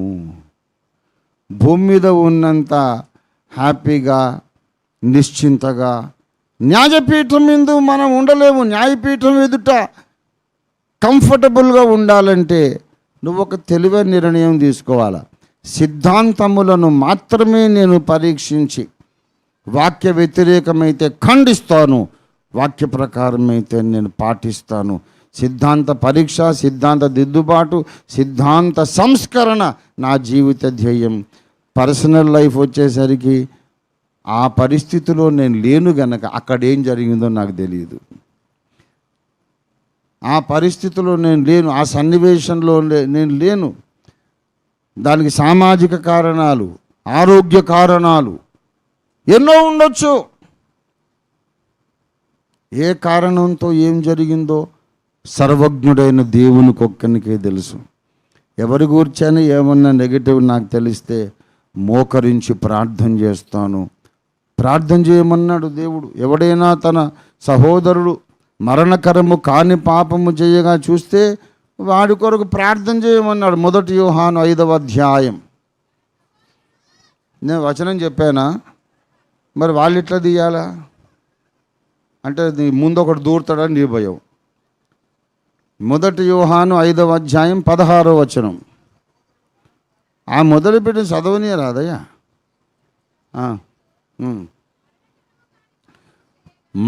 తన సహోదరుడు మరణకరము కాని పాపము చెయ్యగా ఎవడైనా చూచిన ఎడ్ల, విన్న ఎడ్ల కాదు, కళ్ళారా నువ్వు చూసి నీకు తెలిస్తే అప్పుడు ఏం చేయాలి? ఏమండి చెప్పరేంటి? యాకోబు నువ్వు చెప్పు. అతడు వేడుకొని అంటే అర్థం ఏంటి? ప్రార్థన చేయాలి. నా సహోదరుడు ఒక తప్పు చేస్తున్నాడు, నేను కళ్ళారా చూశాను అని ముందు ఇంటికి పోయి కన్నీరు గార్చి ప్రార్థన చేయాలి. అప్పుడే నువ్వు క్రైస్తవుడివి, అప్పుడు విశ్వాసివి, అప్పుడు భక్తిపరుడివి. నా తమ్ముడు ఒక తప్పు చేయగా నేను చూశాను, యేసయ్యా నా తమ్ముడిని కాపాడమని కన్నీరు గార్చి ప్రార్థన చేయాలి. మా అన్నయ్యలో ఈ తప్పు ఉంది, నాకు ఇప్పుడే తెలిసింది అని ముందు దేవునితో మాట్లాడాలి. ఒక గొప్ప భక్తుడు ఈ మాట అన్నాడు. తన సహోదరుడి యొక్క తప్పును గూర్చి, తన సహోదరుడు చేసే తప్పును గూర్చి దేవునితో మాట్లాడేవాడు అదే తప్పును గూర్చి మనుషులతో మాట్లాడలేడు. నా సహోదరుడి తప్పు చేశాడని మనుషులతో ఎవడు మాట్లాడతాడంటే ఆ విషయం దేవునితో మాట్లాడని వాడే మాట్లాడుతాడు. If you pray to God about the mistakes of somebody, you cannot slanderize him, you cannot create a slander against him. సమాజంలో ఒక దుష్ప్రచారాన్ని మొదలు పెడుతున్నామంటే అర్థం ఏంటంటే నువ్వు మోకరించి కన్నీరు గార్చతను కొరకు ప్రార్థన చేయలేదన్నమాట. You did not pray. అతడు వేడుకొనును అన్నాడు. మరణకరమైన పాపం చేస్తే వేడుకోవాలని నేను చెప్పడం లేదు. ఏంటి మరణకరమైన పాపం? యేసు ప్రభువే వేస్టు, శిలువ రక్తమే దండగా, అసలు యేసు ప్రభు దేవుడే కాదు అని యేసును దూషించి, శిలువ రక్తాన్ని దూషించి, దేవుని కుమారుని పాదాలతో త్రొక్కి నిబంధన రక్తాన్ని అపవిత్రమైందిగా ఎంచి, అది మరణకరమైన పాపం. అట్లాంటిది చేస్తే ఇక వాడు మారు మనసు పొందడం కష్టం కనుక వాడి కొరకు ప్రార్థన చేయొద్దు, దేవునికి అప్పగించేసేయి. కానీ అది తప్ప యేసును, యేసు రక్తాన్ని కాళ్ళతో త్రొక్కి అపవిత్రపరిచే ఆ భయంకరమైన పాపము తప్ప ఇంకేది మరణకరమైన పాపం కాదు. మరణకరం కాని పాపం ఎవడైనా చేస్తే నీకు తెలిస్తే ముందు ఇంటికి వెళ్ళి మోకరించి ప్రార్థన చేయాలి. నువ్వు ప్రార్థన చేయగలిగితే అతన్ని గురించి నువ్వు మాట్లాడలేవిక. వేరే వాళ్ళ తప్పును గురించి మాట్లాడుతున్నాడంటే వీళ్ళు మోకరించలేదు, అతన్ని గురించి దేవునితో విజ్ఞాపన చేసి వేడుకోలేదు. గనక ప్రియులారా, క్రైస్తవులమైన మనం తీర్పును ఎదుర్కొనే రోజు దగ్గరికి వచ్చేసింది. కాబట్టి మనం ఏం చేయాలంటే జాగ్రత్త పడాలి. మన దేవుని సన్నిధిలో కనబడడానికి మనము సిద్ధపడాలి. తీర్పు దినము కొరకు సిద్ధపడాలి. ప్రభునందు ప్రియులారా, మనం తీర్పు తీర్చడం ఒక విషయంలో అవసరం, ఒక విషయంలో అనవసరము, తప్పు. ఒక విషయంలో తీర్పు తీరిస్తేనేమో దేవుని చిత్తం నెరవేర్చడం అవుతుంది, ఇంకొక విషయంలో తీర్పు తీరిస్తే సైతాను చిత్తం నెరవేర్చడం అవుతుంది. బోధల విషయం తీర్పు తీరిస్తే నీవు దేవుని చిత్తం నెరవేరుస్తున్నావు. మనుషుల వ్యక్తిగత విషయాల్లోకి తొంగి చూచి తీర్పు తీరిస్తే నువ్వు సాతాను చిత్తము నెరవేరుస్తున్నావు. ప్రధాన యాజకుడగు యెహోషువ యెహోవా దూత ఎదుట మలిన వస్త్రాలు ధరించి నిలబడ్డాడు. జకరియా 3వ అధ్యాయంలో సాతానుగాడు అతని ప్రక్కకు వచ్చి ఫిర్యాది కంప్లైనెంట్ అన్నమాట. ఇదిగో వీడు ఇట్లాంటోడు అట్లాంటోడని దేవునికి ఫిర్యాదు చేయడానికి సైతాను వచ్చాడు. ఫిర్యాదీలందరూ సైతాను సేవకులు, ఫిర్యాదీలందరూ సైతాను జత పనివారు. మనుషులు వాడు ఏం చేస్తాడు నీకెందుకు? నీ మూల్యం పోయింది, నీ ఇంటికి వచ్చాడా, నీ రూపాయి తిన్నాడా, నీ పెళ్ళాన్ని ముట్టుకుని నువ్వెందుకు మాట్లాడుతున్నావు అంటే వాడి మీద బురద చల్లకపోతే వీడికి సర్వైవల్ లేదు. అంత నీచుడు ఉన్నారు క్రైస్తవ సమాజంలో. ఇంకోటి మీద బురద చల్లకపోతే వీడికి సర్వైవల్ లేదు. కాబట్టి అందరి మీద బురద చల్లుతూ ఉంటారు. వాళ్ళందరూ సైతాను యొక్క జత పనివారు. సైతానుకు మన జత పనివారు కావద్దు. బోధల విషయమేమో మనకెందుకు లేండి, అందరూ సేవకులే కదా, చిలకరింపు అయితేనే, ముంచడం అయితేనేమి, రాకడ శ్రమలకు ముందంటేనేమి, తర్వాత అయితేనేమి, బోధల విషయం మనం ఏమనదు. వాడు సైతాను సేవకుడే, వాడు సైతాను జత పనివాడే. ఎందుకంటే ఇన్ని బోధల్లో ఏవో కొన్ని సత్యబోధలు ఉన్నాయి, కొన్ని ఏమో అబద్ధ బోధలు ఉన్నాయి. అబద్ధములకు జనకుడెవడు? సాతాను. గనక నువ్వు పరీక్ష మొదలు పెడితే సైతాన్ని పుట్టించిన అబద్ధాలన్నీ జల్లడబట్టినట్టుగా జారిపోతాయి. సత్యమే నిలబడుతుంది. గనక అబద్ధాలకు తండ్రి అయిన వాడికి అది ఇష్టం లేదు. బోధల విషయం పరీక్షించొద్దు అన్న ప్రతివాడు సైతాను సేవకుడు.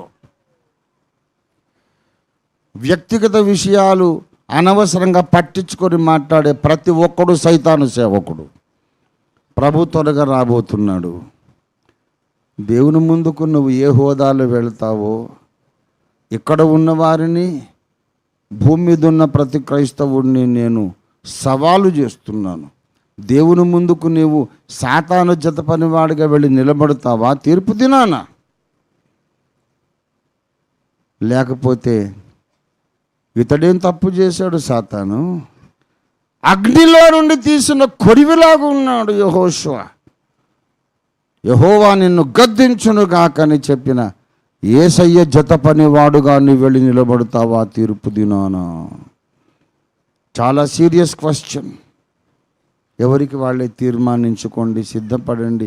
ఇక్కడైతే మీకు ఇలాంటి హెచ్చరికలు చేసి నేను సహాయం చేయగలను, కానీ న్యాయపీఠం ఎదుట నేను మీకు సహాయం చేయలేను. నువ్వు ముందే ప్రిపేర్డ్గా ఉండాలి. క్రీస్తు న్యాయపీఠం ముందు మీరు నేను అందరూ సమానంగా చేతులు కట్టుకొని నిలబడతాం. నేనేం స్పెషల్ కాదు, నువ్వు స్పెషల్ కాదు. ఏ ఇంటర్నేషనల్ స్పీకర్, పెద్ద సంఘాలు గుడులు కట్టిన ఎవడు స్పెషల్ కాదు. అందరి సేవను దేవుడు అగ్నిలో పరీక్షిస్తాడు. అందరి బ్రతుకును పరీక్షిస్తాడు. నా లెక్క నేను చెప్పుకోవాలా? నీ లెక్క నువ్వే చెప్పుకోవాలి. నీకు జ్ఞానయుక్తమైన ఉపదేశం చేసి సహాయం నేను చేయగలిగేది ఈ భూమి మీదనే, కానీ అక్కడ కాదు. అక్కడికి వెళ్ళాక నీవు నేను సమాన స్థాయిలో ఆ రాజాధిరాజు ఎదుట గడగడలాడుతూ నిలబడాల్సి వస్తుంది. ఇంకెంతకాలం? దేవుడు మన ఆయుష్ పెంచాడు, ఇప్పటిదాకా బ్రతికించాడు. వచ్చే ఆదివారానికి ఉంటాననే గ్యారెంటీ ఎవరికి లేదు. ఎప్పుడు వెళ్ళిపోతామో, ఎప్పుడు తీర్పు ముందు నిలబడతామో, ఎప్పుడు న్యాయ సింహాసనం ముందు నిలబడతామో మనకు తెలీదు. ఇంకా నిర్లక్ష్యంగానే మాట్లాడుతూ ఉంటామా? సిద్ధాంత దిద్దుబాటు అంటే శ్రద్ధ లేదు, కానీ బ్రతుకుల గూర్చి మాట్లాడదామని ఇష్టం. పందికి అశుద్ధం ఇష్టం కదా, వీళ్ళకు కూడా అశుద్ధం కథలని ఇష్టం. అట్లాంటి దౌర్భాగ్యులు ఎవరైనా, తెలుగు తెలిసిన దౌర్భాగ్యులు ఎవరైనా ఉంటే, ఇక్కడ ఉన్న ఇంటర్నెట్లో దూరం నుండి చూస్తున్న మారు మనస్సు పొందమని ఈ దినం దేవుడు మాట్లాడుతున్నాడు. జాగ్రత్త, మారు మనసు పొందుదాం, లేకపోతే మన పరిస్థితి చాలా భయంకరం. రండి మనం ప్రార్థన చేసుకుందాం. రండి ప్రార్థన చేసుకుందాం.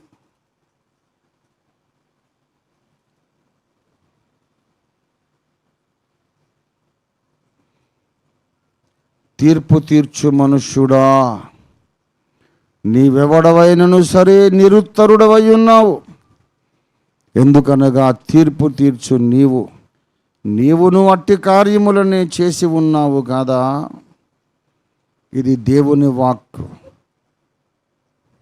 ఇది దేవుని మాట.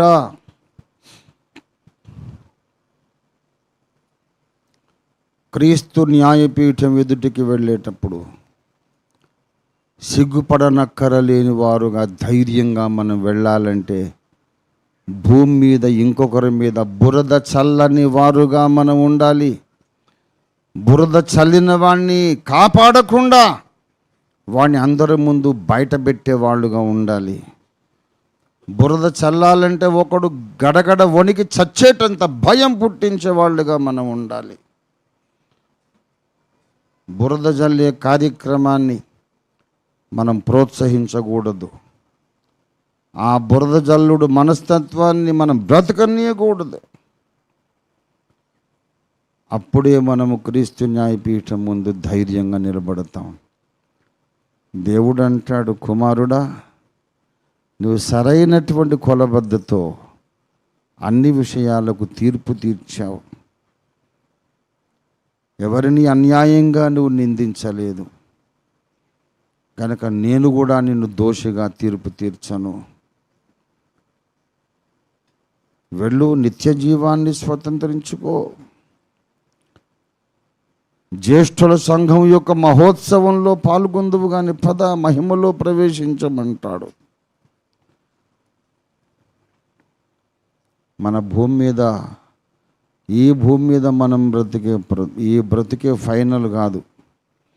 అసలు బ్రతుకు ఇంకా మొదలే కాలేదు. యేసు రెండవ రాకడ తర్వాత మన అసలు బ్రతుకు ప్రారంభం కాబోతోంది. ఆ నిత్యత్వంలో మనం బ్రతికే జీవితానికి ఇక్కడ పునాదులు వేసుకుంటున్నాం. అక్కడ మన అంతస్తు ఏమిటో ఇక్కడ మనం నిర్ణయించుకోవాలి. ఇక్కడ మనం సిద్ధపడాలి. మాటలు జాగ్రత్త, ఆలోచనలు జాగ్రత్త, నీ శరీరంతో నువ్వేం చేస్తున్నావో జాగ్రత్త.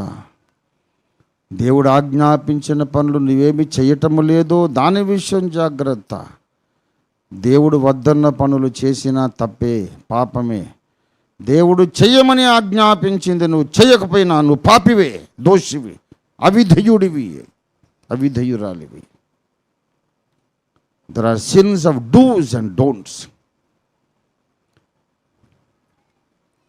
There are commandments of do's and don'ts. And there are sins of commission and omission. కొన్ని చేయుట వలన నువ్వు పాపివయ్యావు, కొన్ని చేయకపోవటం వలన నువ్వు పాపివయ్యావు. సిద్ధాంత దిద్దుబాటుకు పూనుకోమన్నాడు, పూనుకోకపోవటం వలన నువ్వు పాపివయ్యావు. వ్యక్తుల విషయంలో తీర్పు తీర్చొద్దన్నాడు, నువ్వు తీర్పు తీర్చి దోషివయ్యావు. మారు మనస్సు ప్రారంభమైందా? బాధ, వేదన, పశ్చాత్తాపం మొదలైందా?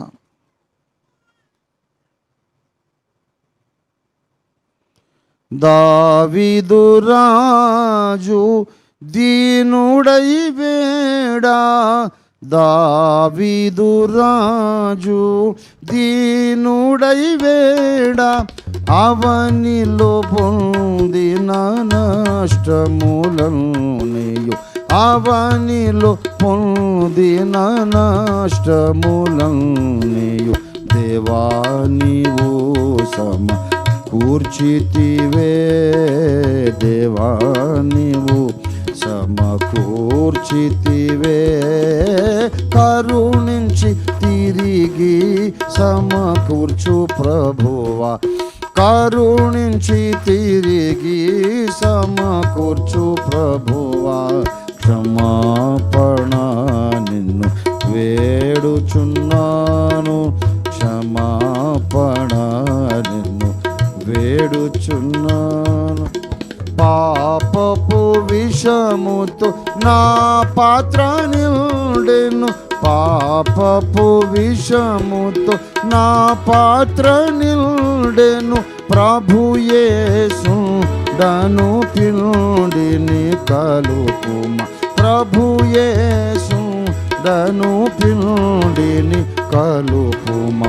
పాప మరణములు తొలగించుమా, పాప మరణములు తొలగించుమా.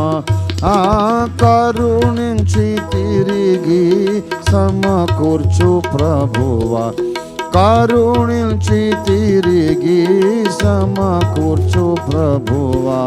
క్షమాపణ నిన్ను వేడుచున్నాను, క్షమాపణ నిన్ను. దావీదు రాజు దీనుడై వేడా, దావీదు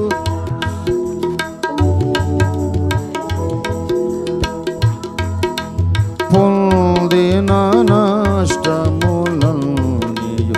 అవనిలో పొందిన నష్టములన్నీ దేవా నీవు సమకూర్చితివే,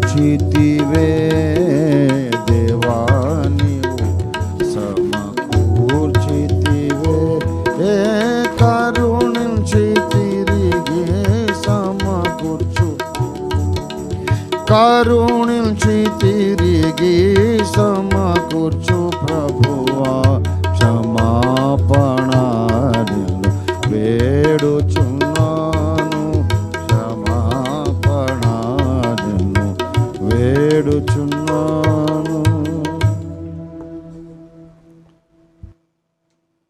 నా ప్రభువా, మానవలోకంలో బ్రతికాను, మానవుల ప్రమాణాల ప్రకారం బ్రతికాను.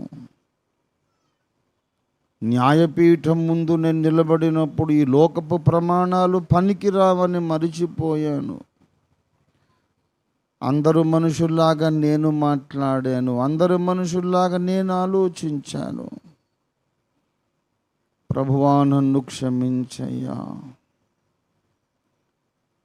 దేవుని స్తుతించడానికి, దేవుని సత్యాన్ని ప్రకటించడానికి నీవిచ్చిన నాలుకను దుష్ప్రచారాలకు ఉపయోగించాను, నిందా ప్రచారాలకు ఉపయోగించాను. తీర్పు తీర్చకుడి అని మీరు చెబితే పనిగట్టుకొని తీర్పు తీర్చి బురద చల్లాను.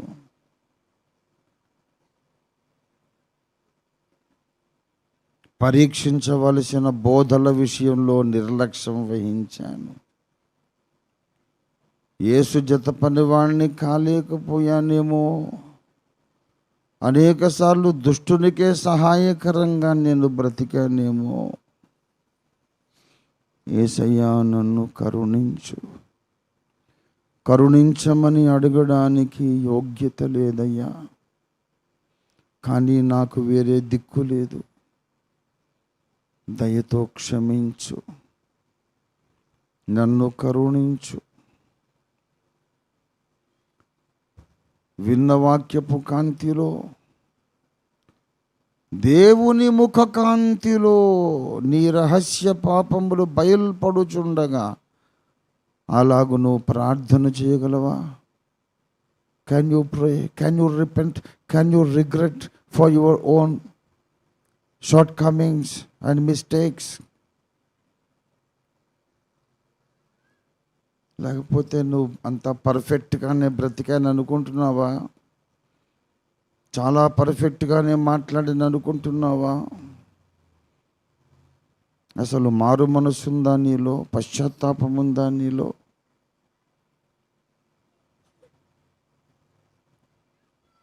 నీ తప్పులేమో దాచిపెడతావా? నీ తప్పులకు బాధ్యత ఇంకొకటి మీద మోపుతావా? ఇంకొకళ్ళు ఎందుకు చేశారు, ఏం చేశారు నీకు తెలియకపోయినా నువ్వు మాట్లాడి దూషిస్తావా, ద్వేషిస్తావా? నువ్వు నరహంతకుడివి, నరహంతకురాలివి కాదు. పరలోకానికి వెళ్తావా? క్రీస్తు న్యాయపీఠం ముందు నిలబడగలవా? క్రీస్తు న్యాయపీఠం ముందు? మనం సిద్ధపడదాం ప్రియులారా. క్రీస్తు న్యాయపీఠానికి చిన్న మినియేచర్ ఫామ్ అండ్ షేప్ ప్రభురాత్రి భోజన సమయం. అక్కడ తీర్పు ఉన్నది, దానికి ముందు ఇక్కడ మనకు మనమే తీర్పు తీర్చుకోమని దేవుడు చెప్పాడు. కాసేపు నాకు నేనే తీర్పు తీర్చుకుంటాను ప్రియులారా. నీవెవరమైనా సరే, నీకు నీవే తీర్పు తీర్చుకోగలిగితే ధన్యుడివి, ధన్యురాలివి. ఇంతకన్నా ఏం చెప్పను? క్రీస్తు న్యాయపీఠం ముందుకు వెళ్ళటానికి నిన్ను ఎలా సిద్ధపరచాను? ఎలా సిద్ధపరచాలి?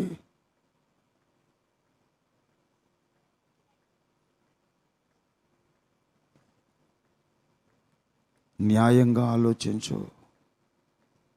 దేవుని చిత్తానికి, దేవుని సత్యానికి, దేవుని హృదయానికి మనం ఎంత దూరం ఉన్నామో అర్థమవుతుంది. ఆలోచించు. భూదిగంతాలకు వెళ్ళిపోయావా నువ్వు? సముద్రగాధంలోకి వెళ్ళిపోయావా నువ్వు? పేరుకు మాత్రం దేవుని సన్నిధిలోనే ఉన్నావు, కానీ ఆత్మీయ జీవితంలో ఎంత దూరం వెళ్ళిపోయావో.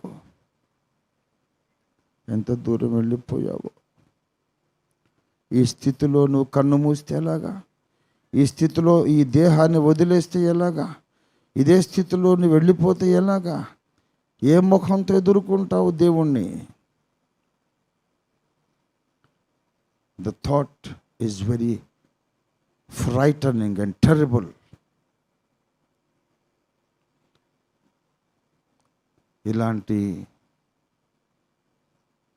సిద్ధపాటు లేనటువంటి దౌర్భాగ్య స్థితిలో క్రీస్తు న్యాయపీఠం ముందుకు వెళతామేమో అనే తలంపే చాలా భయంకరంగా ఉంది కదూ.